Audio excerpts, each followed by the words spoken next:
I'm your host, welcome to another year journey for Open Heart, second year, chapter 3. What's done is done. You stand beside Ethan in his office, gazing from the window at the patients heading inside. The state budget was finalized before Governor Riviera ever set foot in the hospital. Edenbrook's in trouble. We've always counted on the state funding to keep our doors open. The free clinic, more nurses, even this team. And now, how long do we have? I'd wager a year, maybe less. If you're worried about your job, don't be. You're an outstanding resident. You'll land on your feet. Well, it's not me I'm worried about. What about the people who are counting on us? Your heart's in the right place. We're not the only ones who will suffer most. They will. He nods towards the people in the parking lot. The budget cuts are statewide. We'll be far from the only casualty. The hospitals that survive will be overcrowded and understaffed. Soon the state budget's proposal will go to the legislature. There will be debate, but it's unlikely we'll be bailed out. Too much money can be saved by cutting us loose. So, what do we do? The only thing we can do. We help people for as long as we can. That's it? No way, there has to be some way to fix this. I know it. We can find more funding. We can cut out our expenses. Something. There very well may be, but what will that idea come from you or me? Edenbrook has the whole administrative team working on this. It won't do anything to put the burden on the minds of the staff. They need to be absolutely focused on their patients, which is why we can't tell anyone else. You can't be serious. If we told anyone, it would spread like wildfire. Casey, you're a doctor now. You have to come to terms with the fact that there are some things bigger than us. Some things we can't control. This is one of those things.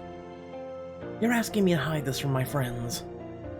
No, I'm asking you to control what you can control, and right now that's information.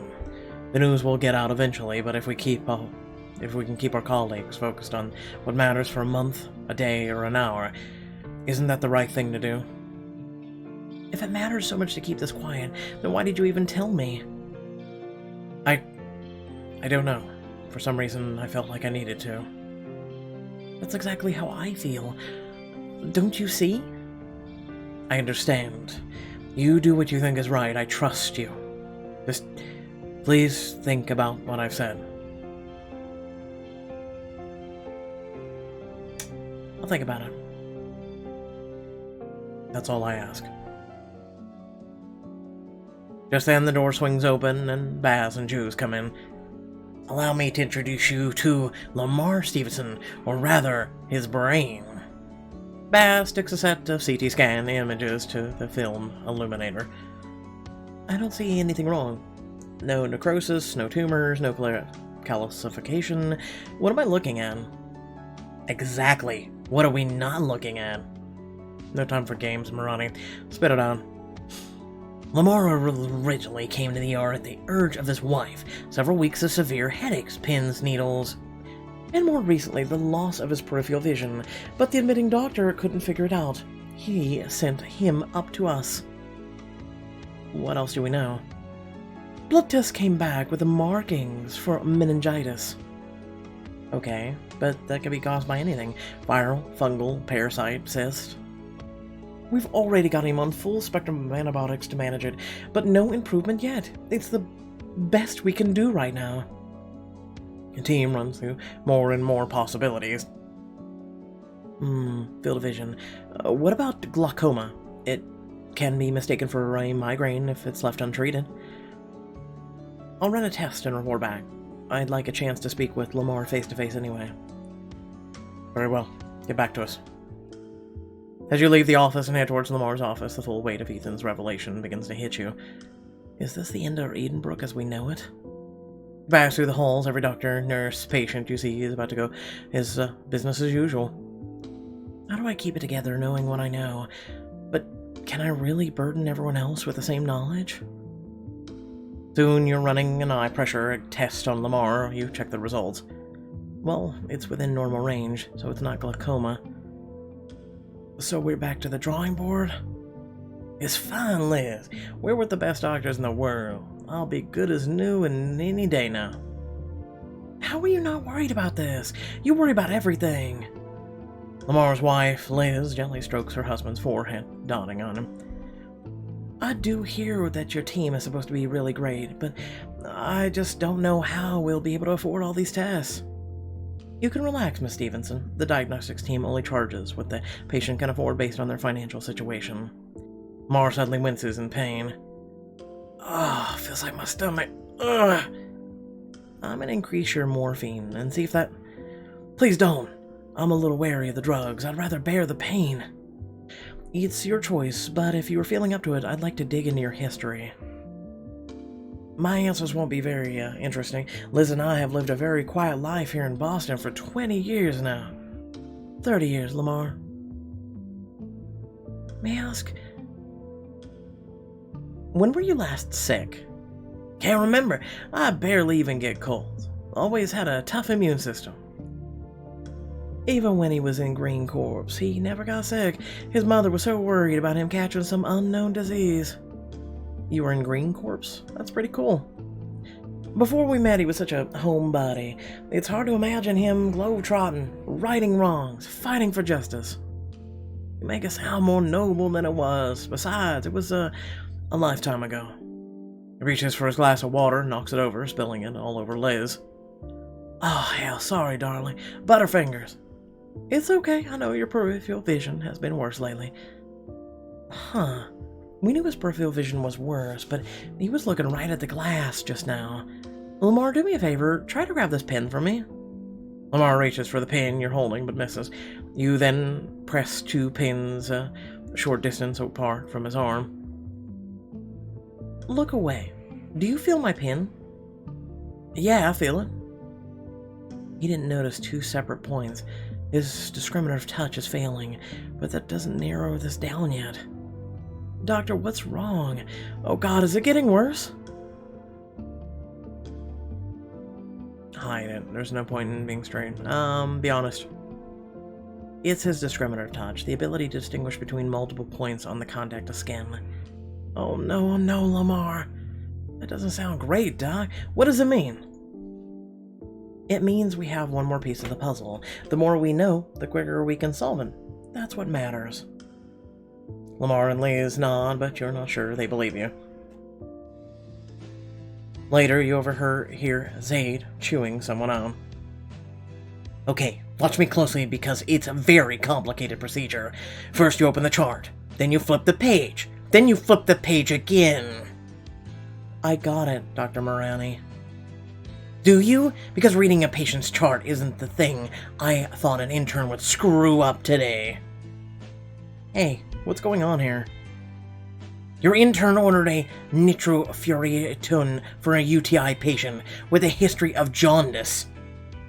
Luckily, our nurses can read, which saved Ortega here a court date. I said I got it. Dr. Morani, I'll handle this. She's my intern. This is my responsibility. Let me clean this mess up. Zaid calms down, folding his arms, and he nods. By all means. Zaid stops off, muttering to himself. The guy could use an x-ray, so we can figure out what he's got lodged up his ass.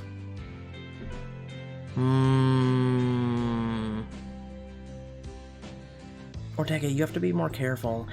You could have gotten in deep trouble. Next time, ask for help. You were gone. I thought his kidneys were gonna fail. I had to act. What was I supposed to do? Just wait?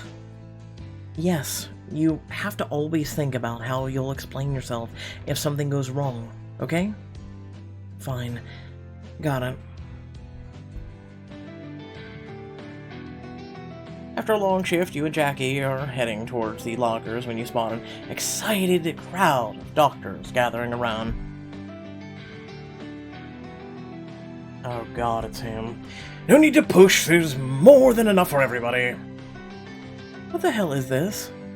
Your old enemy, Declan Nash, is handing out nice Panacea Labs branded swag to the young doctors.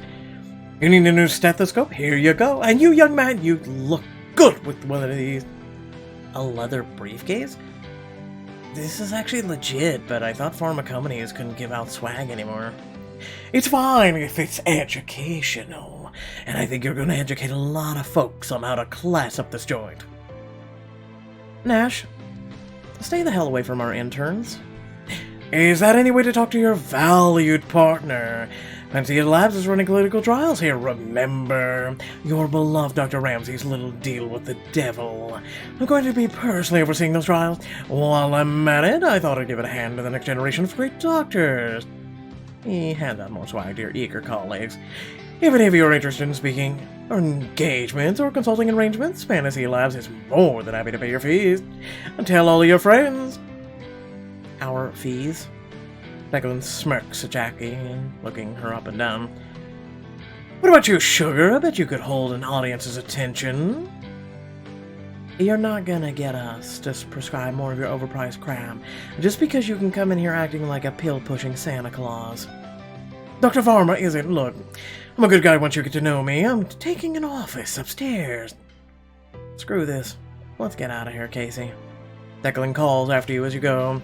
Swing by any time, I'm just here to help. Soon you and Jackie are having a drink with Sienna at Donahue's, which is as crowded as ever. He spot Elijah practicing a complicated handshake routine with his intern, Sothy.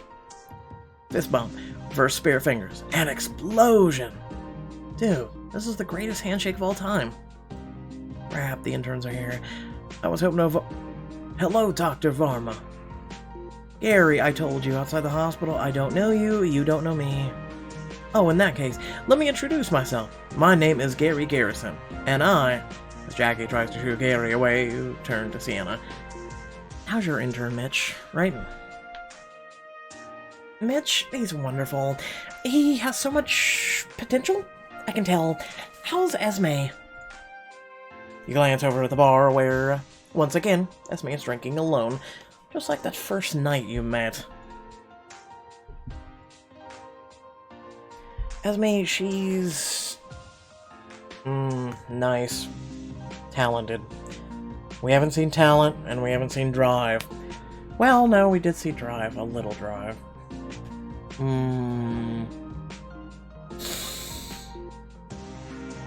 She's driven. I can tell she wants to be here. She's not a quitter. She can handle the worst of it. I wish I could say the same about myself. Aurora walks in and slumps down at your table, looking dejected. Oh no. Tell us what happened. You know how Dr. Rosario picked me to assist on the presentation? Yeah, that's a big opportunity for you. One I thought I'd earned, but it turns out she was just trying to get into my aunt's good graces. Ever feel like there's something you can't escape, like you're stuck with the consequences of something you never had any control over? You think back to Ethan's revelation this morning. Yeah, sometimes. That attitude doesn't get you anywhere. You always have to say over what you, always have a say over what you do with this moment, right now. And right now, I think you should choose to have a drink with your roommates. Point taken. The following morning, you're working through the theories with Ethan and June when Paz hurries in. Lamar had just had a seizure. What's the status? It was under 5 minutes. I assigned a nurse to monitor him for the next hour. Damn it, it's getting worse. There has to be something we're missing. What is there to miss? They're proud to say they're boring homebodies, quiet, healthy lives. That's what they say. You think they're lying? I think people hide things, for better or for worse. Or as Dr. House said, everybody lies. Ethan pauses at that, sensing your meaning. Okay, then we start digging. I'll get their consent for a home visit, and we can search the place. You're going to their home? We do these somewhat frequently. It helps us get a clear picture of the patient's life and context, and it's often the key to solving the puzzle. Care to join me, Valentine? Now's your chance to spend some alone time with Ethan away from the hospital and hunt for some clues to diagnose Lamar's condition. Join Ethan for the home visit. Hope you're all having a wonderful day. A little while later, you're riding shotgun in Ethan's car as you head towards the Stevensons' house just outside town. So, how often do you end up digging through patients' homes? Only when necessary and only when given permission. I think it sounds fascinating. I'd never done anything like this before, trying to piece together someone's illness from their actual life. You sound excited. I am. It's such a challenge. There's so much information. How do you find the clue that matters? Sorry, I guess that sounded a bit self-centered. You enjoy the challenge. There's nothing wrong with that. It's what makes you a good diagnostician, like me. Thanks for inviting me along. It's a good learning opportunity for a young doctor. True. And I appreciate the chance. I expect no less. But you don't have to tell me so. You can show it by making the most of it. I plan on it. A short time later, you park outside the Stevensons', a quaint-looking, lonely home overlooking the Quincy Bay. So, any advice on how to approach this? You can't try to cover every inch of the place. It's impossible, and will take forever. To be efficient, I find the best approach is to put yourself in the shoes of the patient. With that, what you know about them. Imagine you're them, go about your day, see where that takes you, collect samples. So, bathroom, kitchen, living room. Roleplay, huh? I'll give it a shot. Ethan uses Liz's keys to unlock the front door and the two of you step inside. Living room is clean, plain, and the thing you notice most is the broad windows gazing out onto the placid bay. Wow, it's so peaceful. I can see why these two like it here. If I lived here, I would love curling up with a book. This would be the perfect place to escape from everything. Great. I wonder if that's what they're doing here. One. Escaping. Would you want to live here? Ethan stares out the window, contemplating, as if your question carried a deep meaning. I want this, if that makes sense. Not exactly. What I mean is, I wish I could be the kind of person who would want this. The kind of person who would retire here and be at peace. But at the same time, I don't think I'll ever be rid of certain restlessness. Ethan seems entranced by the bay for a moment before shaking himself out of it. Okay, let's start searching. By imagining we're Lamar and Liz. You take a deep breath, trying to imagine yourself in the headspace of people you've just met. Move from the couch to the kitchen, checking the fridge and pantry.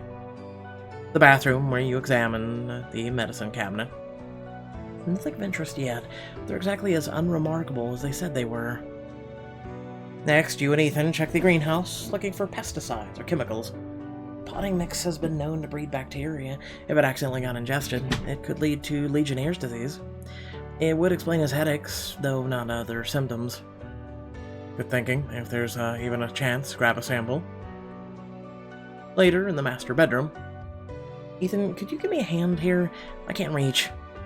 Ethan endures to find you trying to grab a photo album from the top of the armoire near the bed. I'll hold the chair. He braces you as you climb up the furniture, straining to reach the album. Got it. Whoa! You lose balance, falling backwards.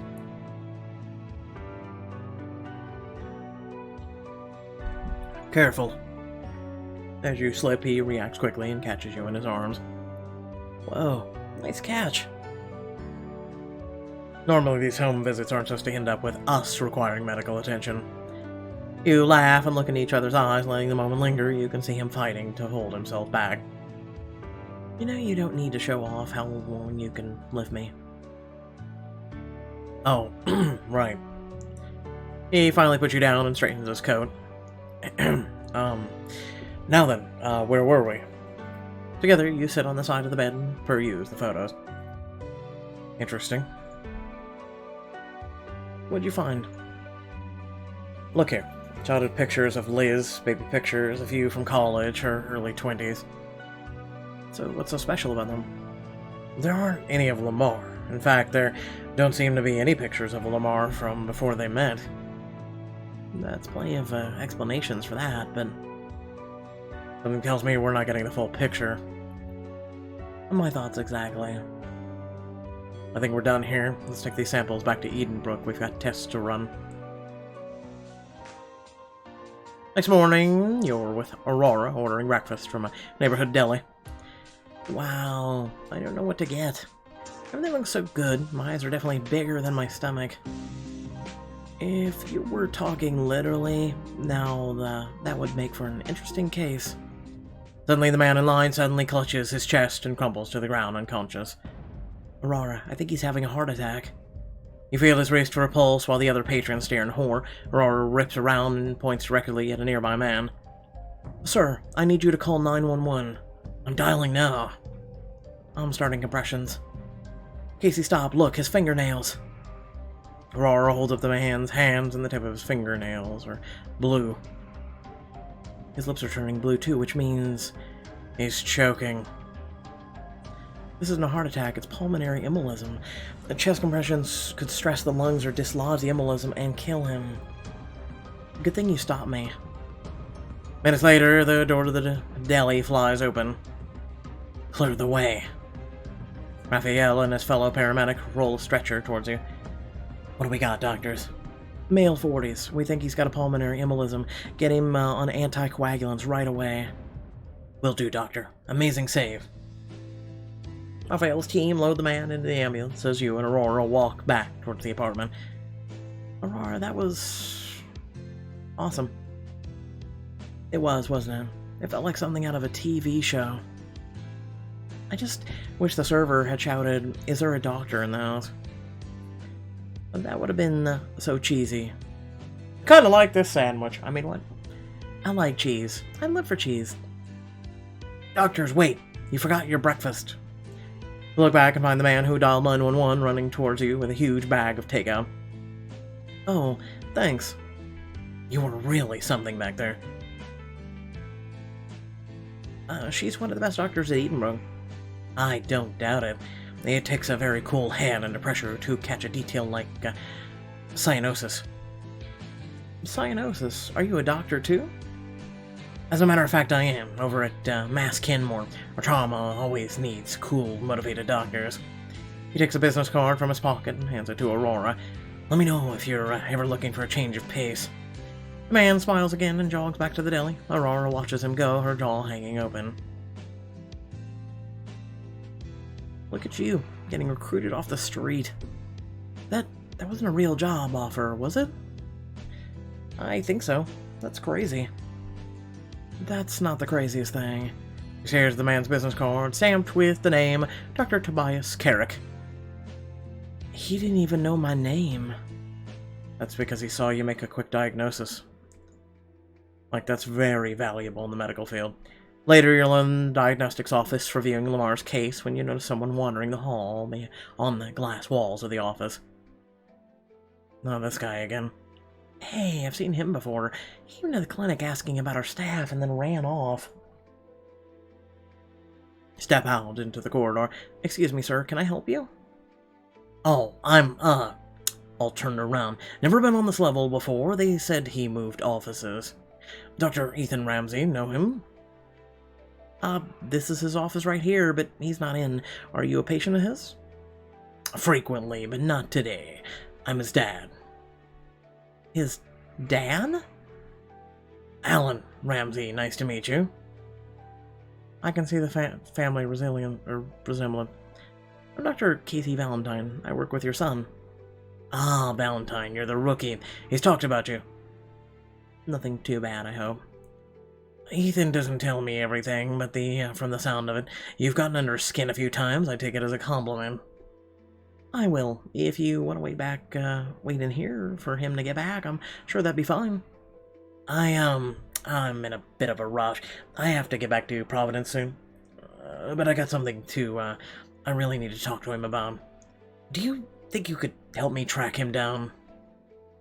I wonder what this could be about. Get to know Ethan's dad, learn more about Ethan's past, and find out what troubles lie ahead. Help Ethan's dad deliver important news. You know, I've been stuck on this case for a while. Could use a break. Oh, so you'll help me? Great. The two of you set off down the winding Edenbrook halls. I don't suppose you know any tricks Ethan has when he's stuck on a case? I wish I could tell you something, but my son's work has always been a black box to me. He's like a dog with a bone, though. Once he gets a hold of one, he never lets go. Did he get that stubbornness from you? When it comes to dedication to my job, my bosses would tell you no. My son and I are different as different gets. What about his mom? Is he more like her? I think so, but she hasn't been in the picture for a while. What do you do for work? Cable repairman, going on 35 years. Doesn't matter how fancy their technology gets, they all still need cables for it. I suppose the same way they'll always need doctors. Now I think about it, gotta be grateful for job security. It is true. Most of our work is diagnosing where the problem is, and it's often an issue with how something in the body is getting transmitted to the other parts. So I think your work and your son's are more similar than you know. Haha, you should tell him that. He'll get a kick out of it. Did he always want to be a doctor? No. He, always wanted to solve mysteries. And there was a stretch there where he wanted to be a detective. Can you imagine? Kinda. He's a little like a detective now. Did you want him to be a cop? Hell no, I wanted him to be a basketball player. Did you see how tall he is? Didn't get that from me either. Soon you reach the nurse's station. Hey, Danny, do you know where Dr. Ramsey is? He said he was going for a walk outside to think about the Stevenson case. Darn, who knows where he is now? I have an idea. Follow me. You lead Alan outside and stroll down the block. Thanks for this. I don't come out here too often. Usually he comes to see me in the Providence, but I do like to see firsthand what he's up to. You must be very proud of him. He's the best diagnostician of his generation. Of course, but I'm a parent. I'd be proud of him even if he were making pancakes and not particularly good at it. That's what a good parent's supposed to do. Which, for the record, he's not. Ah, so he does have a weakness. So, Ellen, what was he like as a teenager?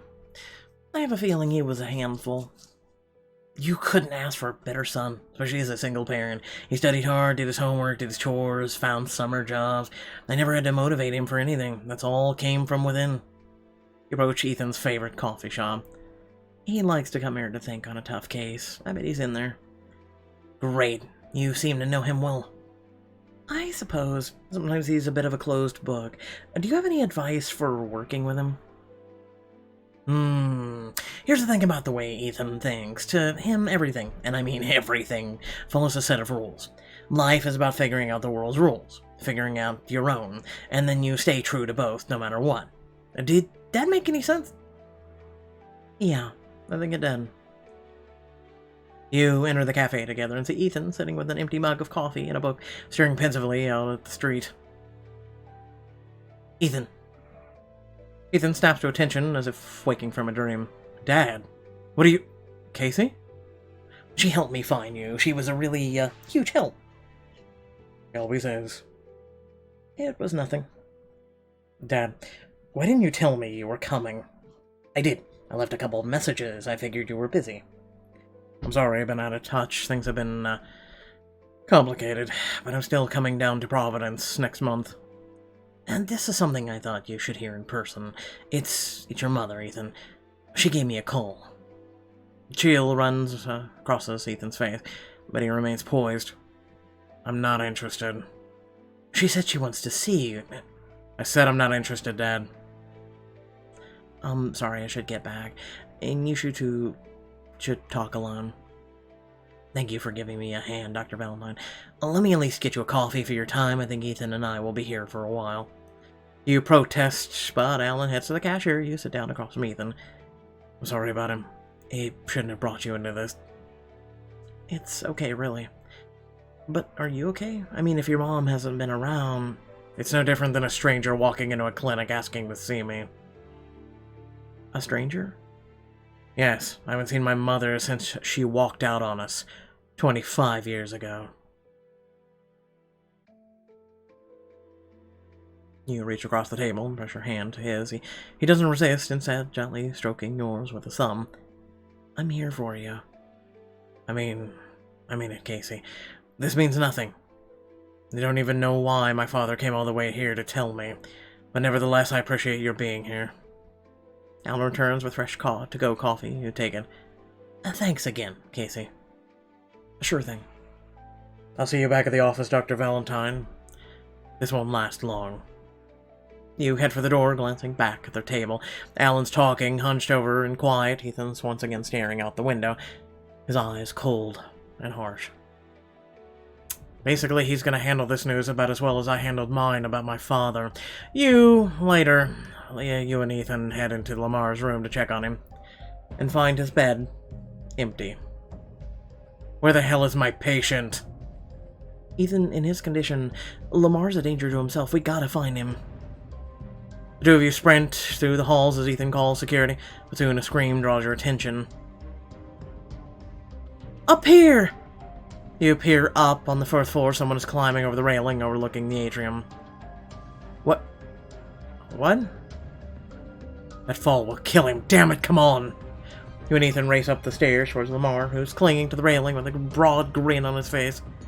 Lamar, please, what are you doing? You'll get hurt. What are you talking about? We've done this 1,000 times. He notices you and Ethan. Alex, Tommy, come on! You're not chicken, are you? Pretend to be Alex. I'm not chicken. You're the one who's chicken. I found a much cooler place to jump. Seriously, where? Come on, it's this way. I'll show you. Alright, fine, but it better be as good as you say. Lamar climbs back over the railing to safety. The moment he does, Ethan grabs him and pins him gently to the floor. Hey, no fair, Tommy! Lamar, what is happening to you? Lamar finally looks at his wife. Damn, Fiona, you always look so good in that swimsuit. Oh, what? Oh, God, doctors, you have to understand, this isn't him. This isn't my Lamar. Liz, who's Fiona? Who are Alex and Tommy? I have no idea. Where do you think we are right now, Lamar? On the same river we've been diving into all month. Did you knock your head or something, Tommy? Come on, let me go, and we can all jump together. Fiona, I'll even hold your hand. I think I might know what's going wrong with him. Soon Lamar is unconscious on his side as you do a lumbar puncture to collect his cerebral spinal fluid. And then you're in the lab with the technician peers through the microscope and gives you and Ethan a solemn nod. You were right, Valentine. I guess what you don't know can still hurt you. Not just you either. The past never stays buried forever. The two of you find Liz sitting alone in the waiting room, eyes reddened with tears. She stands up as you approach. Do you have any answers for me? Please. On a hunch, I looked up Lamar's Green Corpse record. Some of his colleagues were named Alex, Tommy, and Fiona.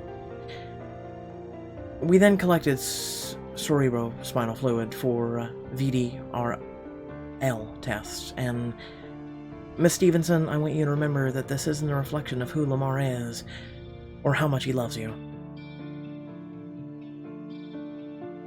I know that, but please, just tell me what's going on. I can't stand not knowing any longer. We confirmed that Lamar has teratoria syphilis. What? Syphilis?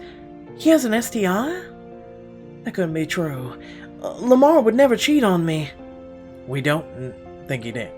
Syphilis can be latent for decades before returning for its territory phase. It's not even infectious anymore. It's most likely he caught it long before he met you. Most of his physical symptoms are a result of a bacterial infection in his central nervous system. And the memories, the hallucinations. The disease has atrophied parts of his brain. You can stop it, right?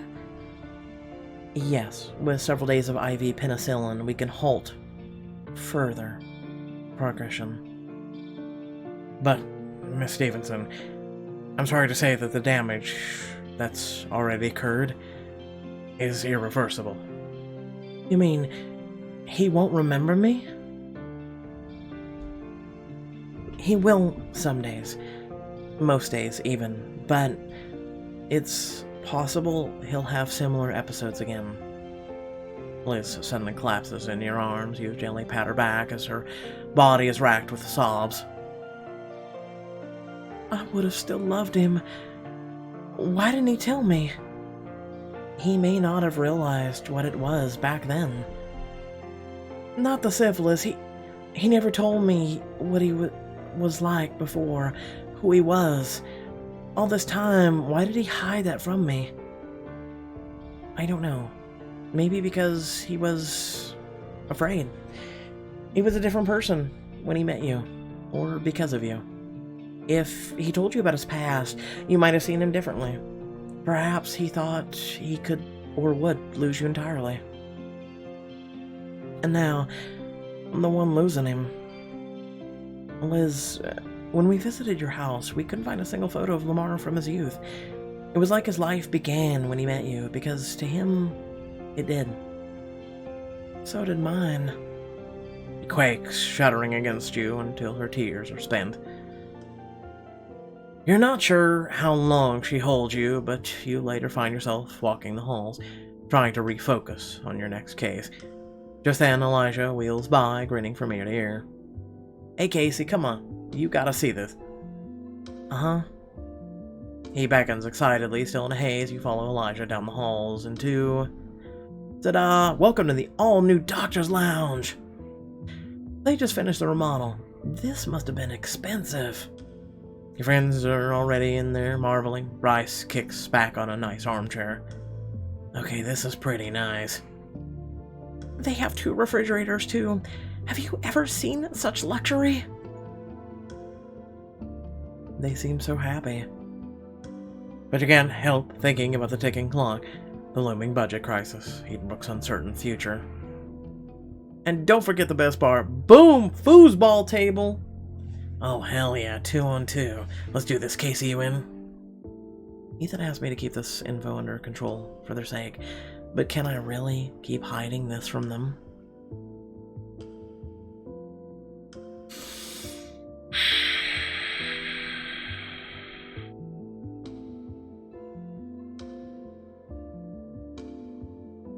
There should be a third option. No, I have something to do. I'm not good at this. I'm not good at hiding things from people. I'm really not. Yeah, let's play. You're on.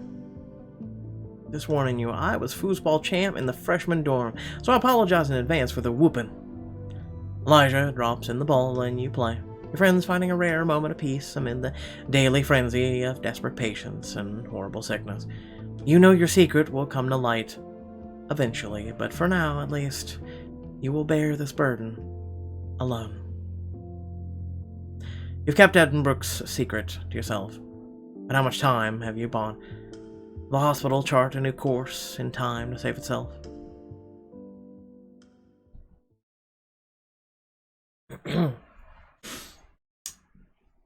Thank you all for watching.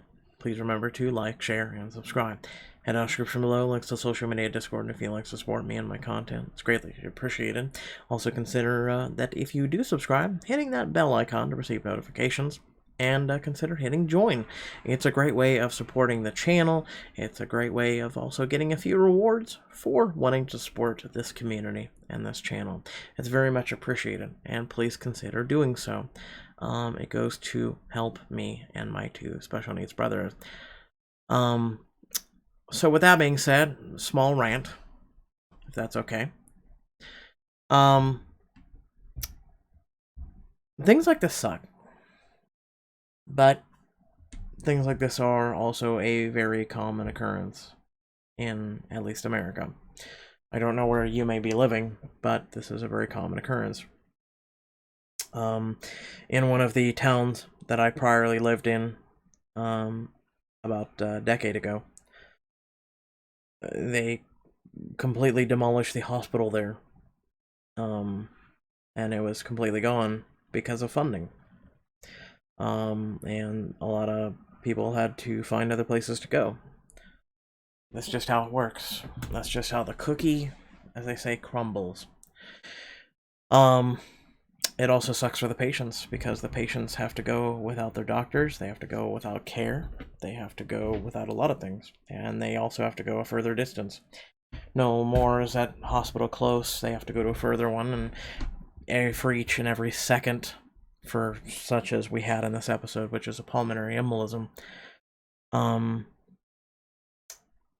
every second that they go untreated and out of a hospital on their way to it is a second closer to death, or a second that could have been, something could have been done in the hospital to save their life. Pixelberry keeps hitting us with these pulmonary issues. Thank you, Pixelberry. Glad you pay attention to my content, I'm assuming. I hate you too. Pulmonary embolism is a horrible way to go. That being said, once again, thank you all for watching. Hope you're all staying well. Make sure to wash your hands. Don't touch your face. Cough into your elbow. Or at least block your coughing, period. And, yeah, just stay well, folks. Just stay well. Without further ado, catch you later. Peace.